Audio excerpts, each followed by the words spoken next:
in your inner self, you want all the things be flowing.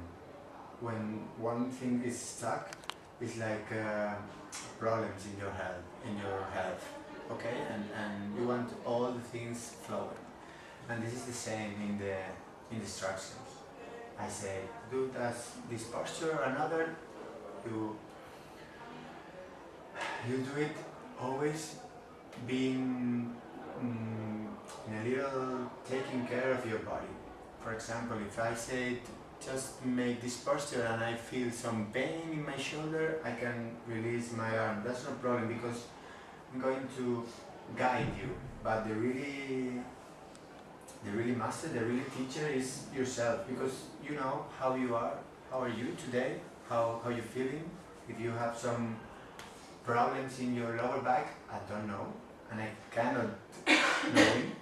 Understand the idea? You have to